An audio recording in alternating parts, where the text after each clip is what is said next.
Hi, everyone. It's Dr. Goel here from Peak Human Podcast. And today I have Dr. Andrew Hill, a neuroscientist at Peak Brain in Los Angeles and also teaching at UCLA in gerontology. Welcome, Dr. Hill. I'm so excited to have you here today. And Thank you, Dr. Goel. Nice to see you. We last met about a year ago in Sweden. And I was just so enthralled by what you were doing that I was like, let's open up a Peak Brain right here in Toronto. And unfortunately, it hasn't get started yet. But I thought we need to bring the world more of what you're doing. So maybe I would love just tell us a little bit about yourself, what you're doing, and then Sure. I'd love to jump into your thoughts on mental illness. Sure. So thanks for the introduction. I'm, of course, a peak performance coach mostly, which means that I help people find the bottlenecks in performance in their brain health and their brain performance. As you mentioned, I do neurofeedback or biofeedback on the brain. Most people that do that are therapists. Right. And so Peak Brain's a little unusual in that we treat this much more like personal training than like mental illness care or health care. So it's not so much about here's what's wrong. It's about trying to find the bottlenecks in performance. And then, we really operate much more on a what are your goals perspective than what are the symptoms perspective in terms of getting people their like it's more of a well care rather than a sick care. Is that how you're thinking? Yeah, exactly. And it's not about fixing problems, it's about getting you the resources you want. So you can come in with ADHD, we can eliminate that, but you can come in with some distractibility, we can work on that too. It doesn't mean it's necessarily just fixing sort of problems. We mostly work in an area called neurofeedback. Let me break down that for you a little bit. Brain mapping is usually the first thing that we talk about when talking about neurofeedback. So the formal name for this is QEEG, quantitative EEG. Right. And QEEG is a often misunderstood discipline. Brain mapping is really, really, really informative, but not necessarily diagnostic. And it's important to draw the difference. Brain mapping, we explain the technique. We put a cap on your head and squirt it full of gel.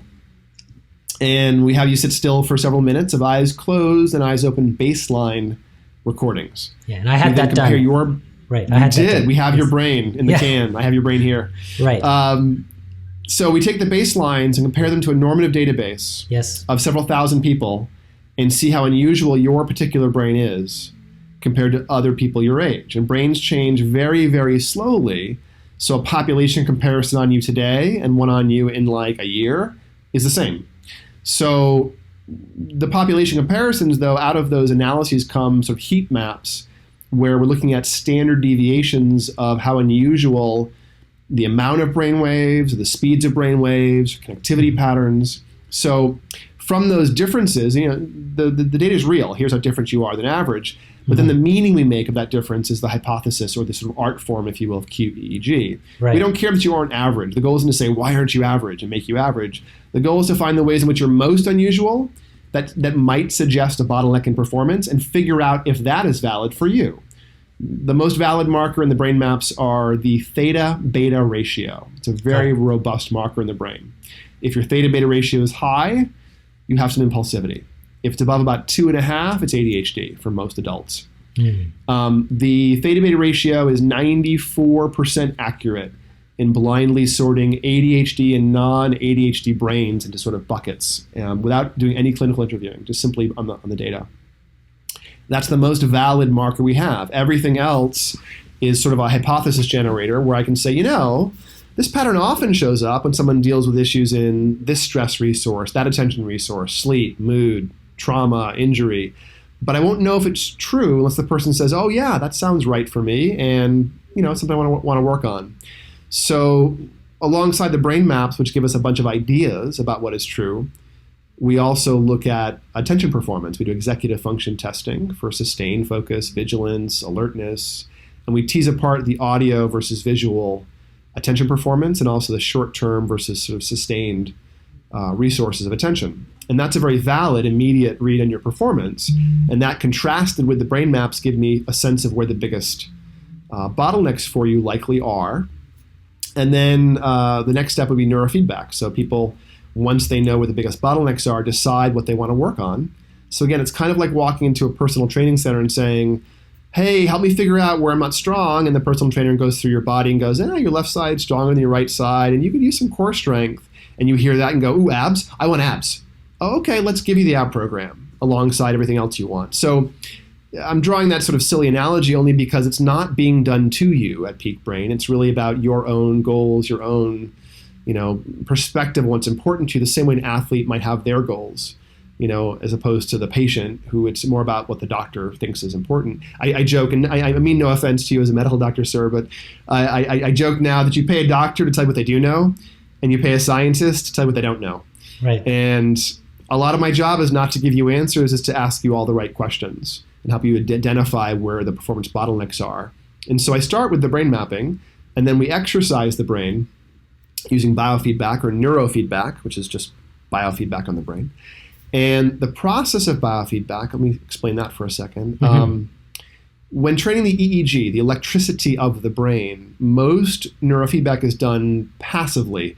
What I mean is we don't zap the brain with electricity. There are forms of neurofeedback that do, but most neurofeedback measures what the brain is doing on its own. Right. For instance, the theta and the beta amounts, the amplitude of those brain waves. And moment to moment, your brain is changing. It's not static. So whenever your brain happens on its own to shift for half a second in the right direction, lower theta, higher beta, for instance, for better focus, we would go, good job, brain, and applaud the brain with audio and visual streams of information. And when the brain moves in the wrong direction, the theta goes back up, the audio visuals stop. So essentially you're watching a pack. How does you provide that audio and visual feedback? I somewhat know the answer, but if you could just explain that, because I think that's... Sure, yeah, absolutely. So you sit in front of a computer screen. Yeah. We have a big TV here. I'm sitting in one of the training rooms right now. Big TV screen on the wall. Yeah. There's a little orange box here over my right shoulder. That's the EEG amplifier. And so I'd stick 3 wires to my head if I was training. A couple ear clips and 1 wire on the top of my head for a part of the brain I might want to measure or exercise. And then under that location of the electrode, and on the right side of the brain, it's usually sort of attention resources we train up, you'll measure the brain waves moment to moment under a specific electrode. Yes. And that part of the brain will be changing moment to moment. So whenever it changes in the right direction, more stuff happens on the computer screen. So in this case, your brain just likes more stuff. Like, that's what I'm trying to say. Like, it's not that you're exactly doing anything special with what that stimulation is. Just any stimulation, your brain takes it as like, we like that. Exactly. Is that right? Exactly. It doesn't matter what it is. A simple audio beep that only beeps when your brain does one thing, the brain likes the beep. Even things you don't like a really annoying sound, would work as a reward, because only positive reinforcement works in a neurofeedback context. So, but yeah, you're getting into some of the more nuanced things. The take-home message here is that it's actually involuntary, because you can't control your brain waves. So we're measuring what your brain's doing moment to moment and providing stimulus for some of the things it's doing and not others. And what happens is it likes stimulus, as you pointed out. So later on today, tonight, tomorrow, the brain does a little bit more of what produced more stimulus in the half-hour training session. So you don't feel the session usually, or maybe a tiny bit of fatigue or alertness or something very subtle.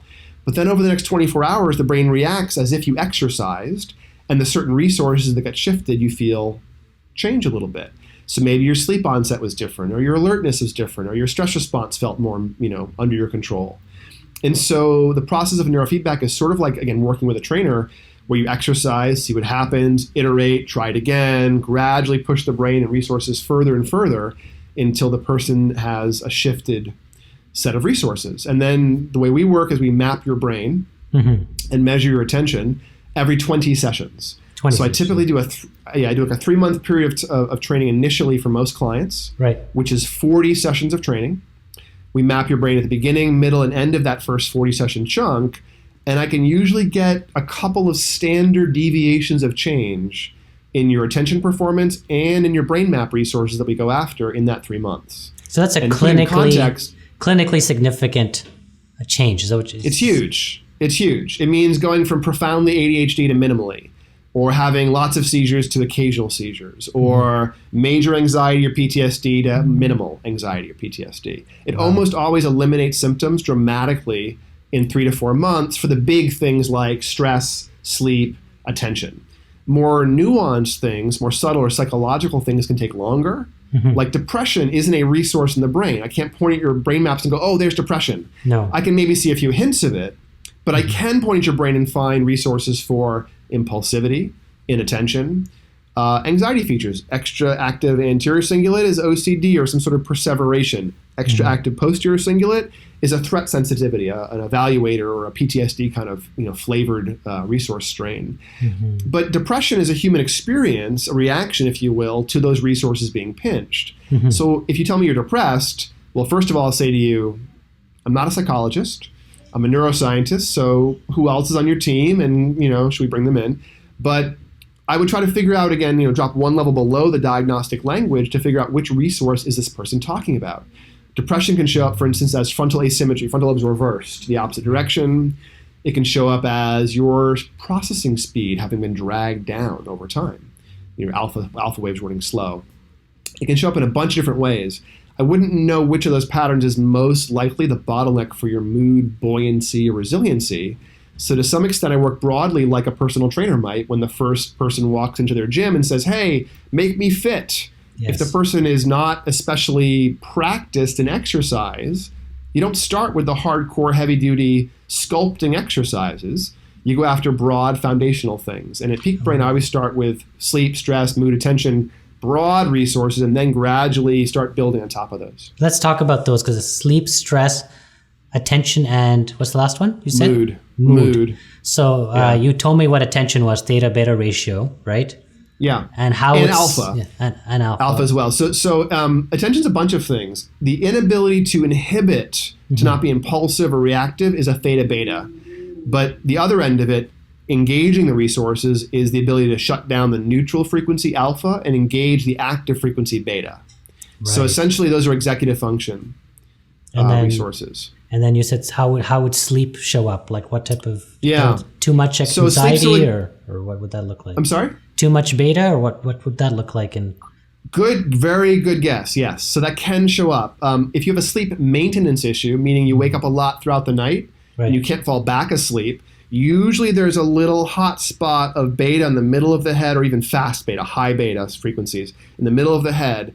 And I almost always get sort of generalized anxiety complaints along with that. And the metaphor here is the brain can't let go of the world. So it's kind of cresting through sleep all night long, easily roused, woken up easily. In contrast, a slower frequency beta, maybe a little more anterior, would be a sleep onset difficulty. You can't turn your mind off. It's chattering at you all night long. And you can't shut off the mind initially to fall asleep. So those are two hints of an onset or a maintenance issue. I might see that your delta waves, your deep, dreamless sleep waves, are running way faster than they should when you're awake. At which point I would say, this might mean that you're not getting enough deep, dreamless sleep. Right. So when you're awake, your brain's pushing back and browning out, and you're micro-sleeping when you're awake. And if the sleep consequences are severe enough, I would then see alpha waves drag down in speed, which would predict processing speed issues, i.e. afternoon, sluggish thoughts, and word-finding issues. As almost like a short-term memory complaint. All those would be sleep or sort of speed or rest kind of indications.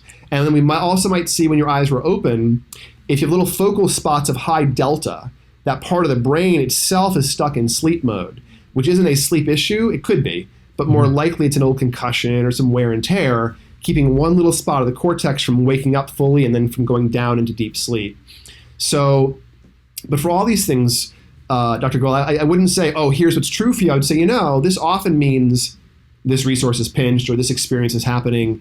And then the person's job is to say, does that sound plausible and valid or not? Right. And then to say if it's important to work on, because I don't choose for you what your goals are.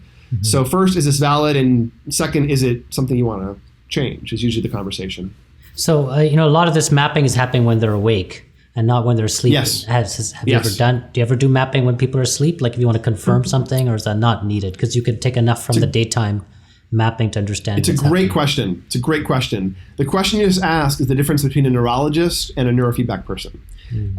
Neurologists mostly do sleep-based EEG.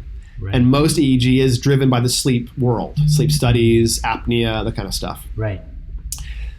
In neurofeedback, the brain mapping databases, the QEEG databases, are resting baselines we compare you to that are done awake, eyes open and eyes closed, and off of caffeine. So to get a clinical sense of your resting baselines, I have to match your conditions. Eyes open, eyes closed, and off of caffeine. So I can learn something as a neuroscientist from your brain if I measure your brain when you're asleep. But I can't do a clinical comparison against the reference database because I don't have a sleep, because they're all awake. And they're all 19-channel sort of sleep, low-density databases as well. This is why we do sleep density, 19-channel EEGs. For quantitative EEG, if I'm doing source analysis, taking EEG off your head and solving for where in your brain it's coming from and for which frequency it is, then a very dense array, 70 electrodes, will give me spatial precision equal to MRI. So then I want more electrodes. But for clinical practice, we're bound by the clinical tools. And the you being compared to a normative sample, the only references essentially are eyes open, eyes closed, awake. So is the science of the increasing with regard to who's building this database? Are people now starting to look and build a better database? I mean, who's contributing to this data? Great questions. I guess such good questions. The short answer is there are some people building more brain mapping databases, QEEG databases. However, they're still mostly not changed from the past 20, 30, 40 years. Wow. There's a wonderful paper by my QEEG mentor, a guy named Jack Johnstone, Dr. Johnstone, who died a couple years ago, but a paper written in 2005 called Clinical Database or Characterization of Clinical EEG Databases. Right. And Dr. Johnstone raised this idea we have endophenotypes, patterns in the brain or in the body that don't rise to diagnostic labels and cross diagnostic boundaries, but are indications of resources being pinched. And in that paper, Dr. Johnstone goes over the 5 commercial databases that existed, the sample sizes, how they got their data, and gives you a breakdown of the strengths and weaknesses of all of them. And that was, more than 10 years ago. The databases all still exist. There's only about 2 more. It's like maybe 10 products total in the field. And most of them have not changed in the past several decades. So the problem with neurofeedback technology, even though it's accelerating, we're getting cheaper tech and better, faster hardware and things. A lot of the tech we use is still kind of cutting edge circa 1985 or something, So it's the games we use often look kind of pixelated, and the software we use looks like it's old school screens because this is a niche area of technology. And there has not been price pressure or development pressure for a long time. And I think that's about to change. I think the BCI world and the neurofeedback world are colliding, and they're going to change each other. But for now, even though the software we're using is very, very sophisticated, the games we use aren't all that sexy. And this has kept a lot of the field. The field is full of people who, in North America, where we are, there's about 5,000 total people who do neurofeedback. Worldwide, 10,000 total. There's probably 5,000 chiropractors in Los Angeles, where I am. It's so effective. So then what do you think is the barrier that getting this out there? I mean, you said basically you could solve ADHD. I have 10 parents a day who come to me with these types of issues. So why is this not getting out there in the mainstream? It's a great question. There's a few answers. The research backing for neurofeedback has lagged by the clinical efficacy by decades. You give me 100 people with ADHD, I'll turn out 95 without ADHD 3 to 4 months later, reliably. It's incredibly effective for that. Right. Or people with seizures, I'll drop your seizures by half on average. Okay, amazing. Reliably. That's crazy. Reliably and involuntarily, effortlessly, and in a few weeks. It's amazingly rapid and effective. But, why don't we all have amazing cardiovascular health and abs? We know how to get those things. Right. But it takes some practice. It's hard work. It's hard work. You have to go 3 times a week for a few months. So, in the context of mental health, would rather swallow Adderall or a sleeping med Quick fix. than take care of the underlying problem because we have this perspective of pill, treating the symptoms, not treating the causes or the underlying root. That's one answer. Western, consumer society is too lazy to go do the work.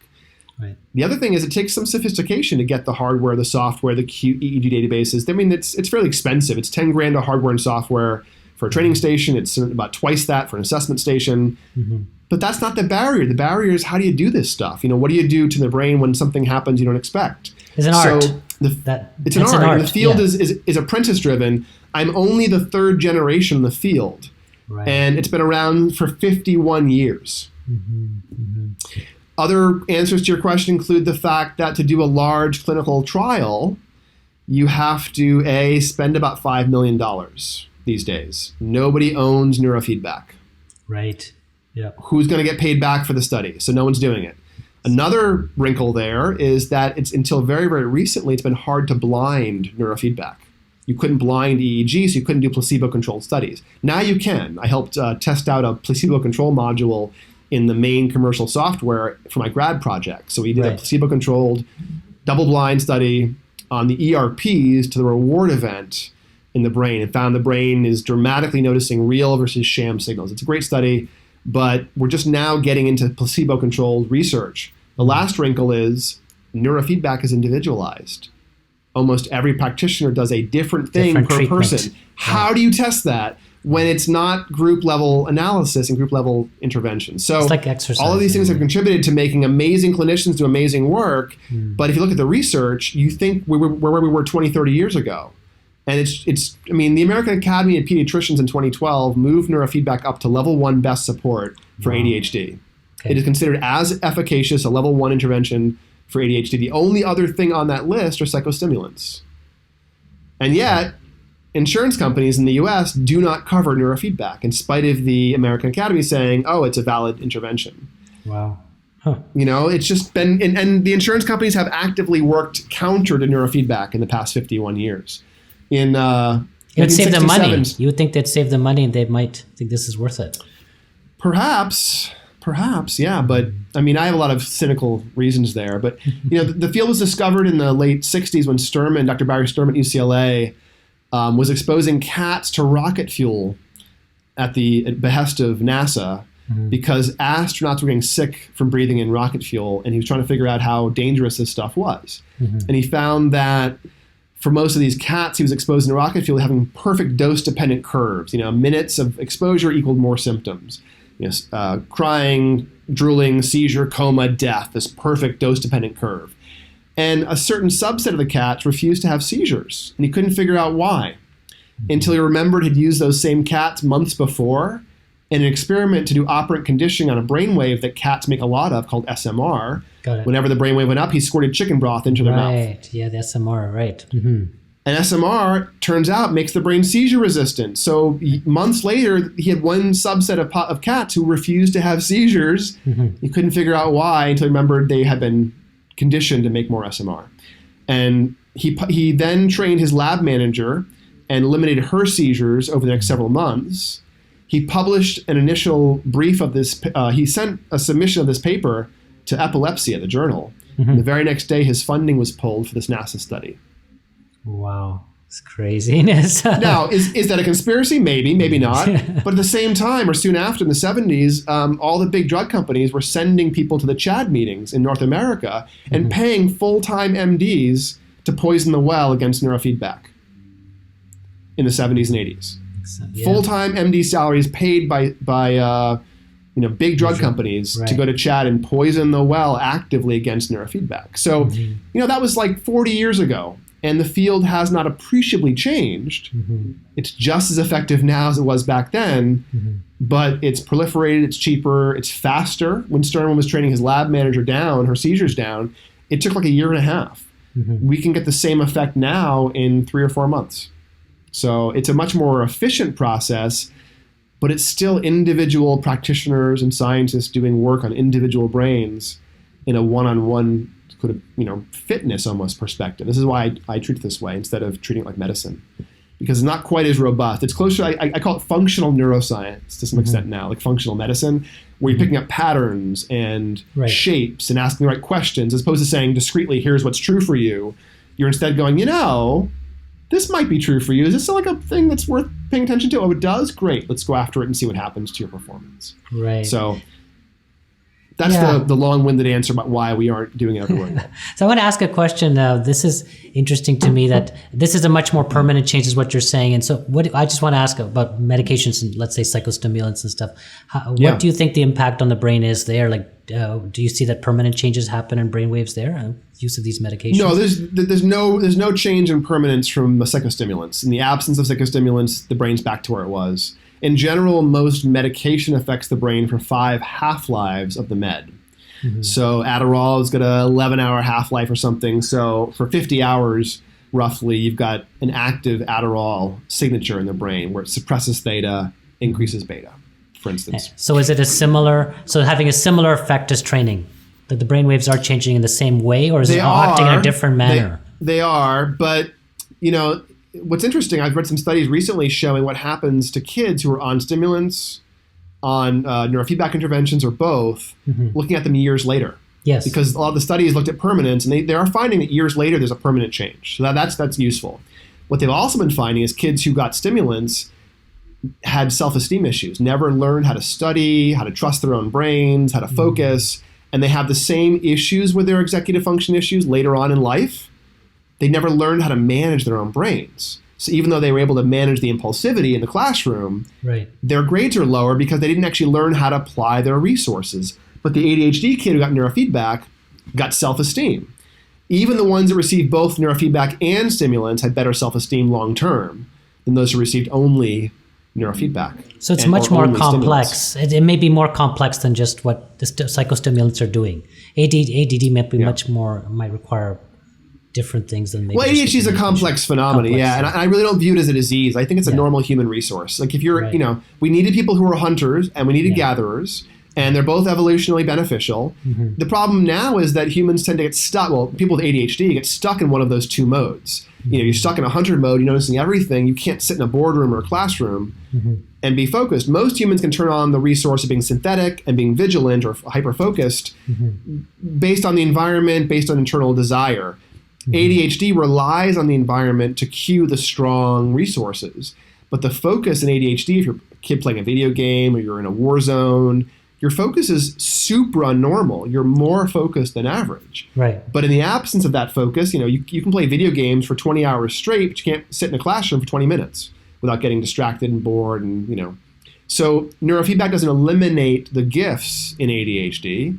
It gives you control over which mode you're in. So you want to be hyper-focused playing Fortnite? Go for it. Want to be hyper-focused in a boring classroom? Go for that too. And by the same token, your mom asked you to put the game controller down and you aren't hyper-focused on the stimulus, you can shift gears better. You have more voluntary control over what your brain's doing. It's about shifting control. Really, that's what you're saying then, right? I'm saying ADHD is the lack of ability to shift. The high theta state, stuck in one of the two modes the brain tends to go into for focus. That's right. Okay, and so one I guess a thing I wanted to jump on to just mindfulness. What is the impact on the brain of mindfulness, and what do we normally see when you do the mapping of people who are practicing a lot in this of their brain in that space? Well, mindfulness changes the brain over time. It doesn't change it rapidly. It takes many, many weeks before you see the changes in a resting brain activity. Long-term meditators, decades, have a few interesting brain signatures. First of all, the degree to which you meditate lifelong is the degree to which you are spared the normal cortical thinning that occurs with age in the lateral parts of the frontal lobes, the sort of self-awareness, body awareness, feeding, those sorts of things, self-control. That tends to thin out with age. And later in life, it's up to a third thinner, 60s, 70s, 80s, unless you meditate. The degree to which you meditate is the degree to which you sidestep normal cortical aging. Wow. So you're saying like for, let's say, prevention of dementia, could this have an impact on that? Dementia is a very specific case, so maybe. But normal aging, I'm saying non-pathological cortical thinning aging, the lack of self-awareness, self-body control, feeding, the normal stuff you don't love, but it's not an illness, that is easily sidestepped by meditating for 20 minutes a day. So you're saying that dementia you feel is not a normal part of aging? It is absolutely not. It is absolutely not a normal part of aging. It's a disease of aging. Dementia is also a symptom. We should clarify for those who aren't gerontologists that dementia is a symptom, meaning a memory issue within another disease process. So you have dementia from Alzheimer's or from Parkinson's or from Lewy body dementia or a handful of other things. But we often think about dementia in North America as being Alzheimer's. They're often interchangeable.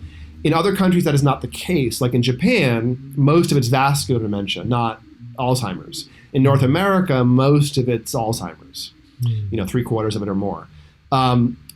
Speaking about Alzheimer's, it's a metabolic disorder. Right, diabetes you're saying is linked perhaps to inflammation. Yeah, what do you think about that? Exactly. I mean, dementia, Alzheimer's at least, is called a type 3 diabetes now by some people. Yes. And if you look at the work of Dale Brazedin, Yes. You find there's 37 or 38 factors in the brain. This is your area, the functional medicine area, where you can look at the metabolic risk factors for the brain declining over time, address them, and back out that decline. And Brazedin has found a bunch of factors that seem to flip the brain from a synaptoblastic to synaptoclastic mode. So these are probably new terms for people. They may be familiar with osteoclasts and osteoblasts in the bone. So bone is dynamic tissue. It remodels constantly. And if you're under strain, it gets thicker. If you're not under strain, it gets thinner. So the tissue that does that are cells that produce or consume bone. Osteoblasts build, osteoclasts consume bone. They're dynamic, sort of regulated tissue that's very carefully balanced. And get thrown off with aging. Like you take statins, your osteoblasts get too weak, and the osteoclasts make your bones brittle, for instance, under statins. That's one example. Well, the same thing may be happening. Amyloid appears to be a signaling molecule or an innate immune molecule that tells the brain that the environment is dangerous and dirty, like microbially dirty, and you need to ramp up the amyloid to clean out the microbes. Well, turns out that the high sugar Western diet of excess might do some of the same things for signaling stress. And these 37 factors of, high insulin, low cortisol, high cortisol, testosterone, homocysteine, et cetera, et cetera, et cetera. If enough of these get out of whack, the brain goes into a synapse pruning mode and strips tissue, it looks like. Wow. So I believe, based on the work of Dale Brazedin, that this is a metabolic disease like diabetes, and we're seeing the failure of a regulatory range as the disease endpoint. And I think that gets back to your very first question about mental health. I view most mental illness, mental health, as a failure of regulatory range. Humans need to operate stress, sleep, mood, attention under variable conditions, and we need to be able to perform in a survival congruent way under extremely different conditions. So we're good at performing adequately even if we aren't adequate in our resources. But when you hit the edge of that regulation, eventually things fall over. I mean, people often know more about body stuff. So insulin's a good example. You have sugar, insulin goes up, it goes back down again, theoretically. If you take all the sugar all the time, it goes up, stays up, and the tissue that listens to insulin becomes insensitive, and you stop having insulin signaling. The same thing happens in Parkinson's. Dopamine is a signaling molecule involved in movement in the basal ganglia deep in the brain. The brain can change its sensitivity to dopamine really easily. So Parkinson's happens when your dopamine's very, very low. But you get no symptoms in Parkinson's until you've lost 75 to 80% of your dopamine neurons. The system can tune itself to any absolute level of neurotransmitter. It doesn't care what your level of dopamine is or serotonin is. This is why I roll my eyes when people talk about neurotransmitter tests and their level of dopamine or increasing their dopamine. The absolute level of your neurotransmitters is absolutely meaningless. Otherwise, you would have symptoms with small changes. But you can have a massive shift of neurotransmitters with zero symptom change because the brain doesn't notice the dopamine shift. It tunes the whole system to the range of the signal it's hearing. Right. Failure of that tuning is where problems happen and where illness and death and tissue problems and illness of the mind happen. So if you have an acute change, it's, I guess, different than what the baseline is. That's what you're saying, that's where the brain starts to sense or you're asking the brain or body to handle a stressor outside of typical range and all of the things that handle that, like stress. Our anxiety. Anxiety is a good example. Anxiety is a normal feature in the brain. If you're being chased by a tiger, be anxious. Please. Yes. And we have a circuit in the back midline of the brain. The posterior cingulate, his job is to manage sort of a stream of information. It watches the environment and watches behavior and looks for a safety conflict. So if you're driving a car and you start talking to somebody behind you, after a few seconds, there's a sense of, watch the road. That's the posterior cingulate throwing a flag in the play. So if you grow up in an environment that is dangerous, you learn you better darn well keep that evaluator lit up. And that's okay. It's helpful. It's useful for the brain to use the resources in that way. It may not be average across the planet, but it's useful in your environment. Well, if you learn the world is dangerous and better be maintained your awareness for many, many years, and then you're older, well, now you have developmental trauma, and your brain can't not look for tigers all of the time. And so it's a normal resource that got activated in a way that wasn't necessarily useful for you long term. And that's the issue, is that if that system can ramp up when necessary and ramp back down when it's not necessary, that's healthy. But if it ramps up and gets stuck in activation and stays lit up all the time, then we start giving that names like PTSD or being threat sensitive or, being driven by fear. But those are human explanations of the resource being overutilized because the brain learned it was an adaptation it better darn well make. So it's so interesting that these are signatures, like in effect, like a PTSD, you have a signature happening in your brain. You don't even know that it's there. I mean, most people are not aware that these signatures are there. And even in your training, you're not bringing up any of this trauma at all. You're just saying, right. I have read your map. Yeah, the great thing about trauma, exactly. You don't have to work through trauma and neurofeedback. You dial down the reactivity of the tissue. Mm-hmm. So if you're easily traumatized or triggered, have certain things that bother you, you just get less and less anxious and less triggered over time. It's kind of lovely. Mm-hmm. And if you're working with a therapist, you can kind of peel back the layers and go deep and pull the scab off. If you want to, I can make you feel anything you want, deep, raw emotion. And if you're shut down because of a trauma history and working with a therapist who's doing some desensitization work, I can find ways to facilitate that to break you open faster if that's what you want.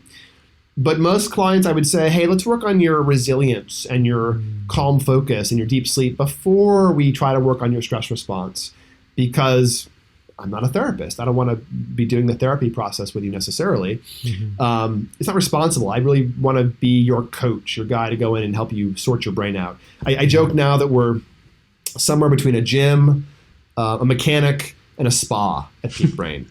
So that's interesting to me, because what you're saying is that almost everybody can probably have something to improve themselves here. Is that not right? Only people with brains. Only have a brain. But it's not that you come across and say, this is an exceptional brain. There's nothing to be done here. You're perfect. Does that happen? Or I've worked with a few thousand people. I've never seen that.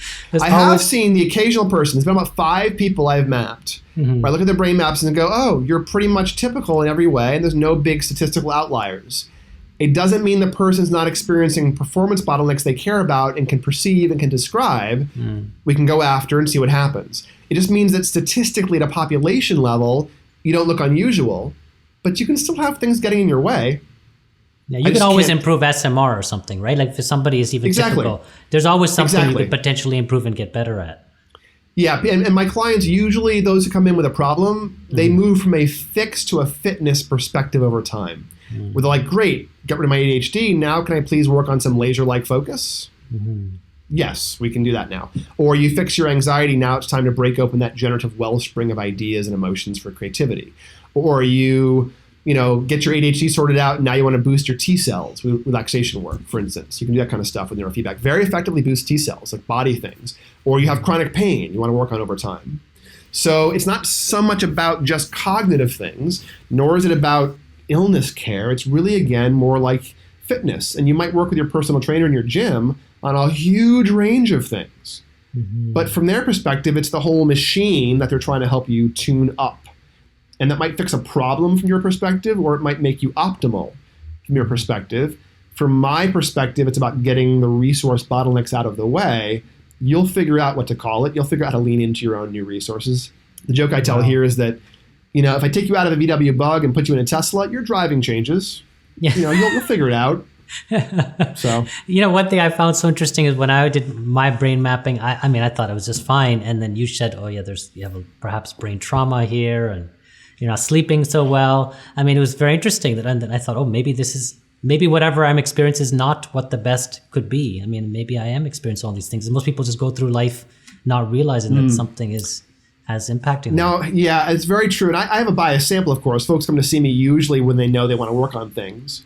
But, a third of my clients are peak performers, Ben Greenfields, Olympic athletes, those kind of guys. Mm-hmm. And most of these people don't have any identified symptom problems. They're actually high performers, they're CEOs, they're super high powered. And I don't know a single one of those people I've looked at where I didn't find some anxiety, some poor sleep, some concussion history. Mm-hmm. But, again, it's not so much like, here's what's wrong. It's like, here's some targets. Here's some things we can go after for you. Right. And I've had clients come in and say, I have no problems. This every so often. I kind of hate this, but dogs kind of love it. I have no problems. Can you make me better? And they don't give me any goals. Right. That's and we look at their brain and go, okay, looks pretty good, but you have no Okay, let's just see. And I have one client, she put up a testimonial on Yelp recently for us where she's a musician. She came in and she said, nothing's wrong, but I like this idea of making myself better. Fix me. Okay, nothing's wrong. So we just trained her broadly. And then about 6 weeks in, she felt her piano playing next leveled, and she felt that she got more creative. She was composing by, spontaneously all of a sudden. And so for her, it showed up as increased access to creativity in a skill she had been working on for 30 years. And she was an experienced pianist. But she suddenly felt like she was able to emote and express and be creative in a way she never had before. But she didn't ask me for more creativity. She asked me to tune her brain up. And I just did broad things. And she was like, oh my God, I'm unbelievably creative now. So you can just do broad things and see what happens too, which is kind of fun. We can't go backwards, right? I mean, somebody like that who's an experienced pianist and is off the charts in one particular part of their brain, we can't create harm, can we? We can. Oh, we can. So how do you make sure that doesn't happen? Okay. You have to work at it. So if I train your brain in the wrong direction, you'll feel it. Let's say I'm training you for focus and you have some anxiety and we push a little hard and you walk out of here focused, but then later on tonight you're like, wow, I can't shut my mind off. I'm super focused, and you can't, down regulate again. And you let us know the next day, wow, my sleep onset was actually kind of thrown off. I was lying there kind of wide awake for an extra hour. What happened there? That was weird. But it's not permanent. Say, yeah. It's not permanent unless you don't tell us and we train you again. Same way. It happens stronger. Right. Years ago when I was working as a senior tech for somebody else, a mom came in with her son. The son was an 8-year-old. He crawled under the desk, was flapping his hands, high-pitched whining, rocking back and forth, really classic profound autism symptoms. Right. Supposedly 3 months before, he was somewhat verbal, had no self-stimming, and was actually making some eye contact. But she went and got a neurofeedback system, found a protocol on the internet, trained him 80 times in the next 4 months. He kept getting worse. He regressed back to his 2-year-old autistic self over the next several months. But she thought, hey, it's neurofeedback. It works on autism. I must keep doing it. And she created some significant impairments of his resources. And she, of course, was beside herself when she came to see us and feeling very guilty. We mapped his brain, dialed the protocols in for him over a few months. And that kid graduated valedictorian from his liberal arts college a few years ago in the Northeast.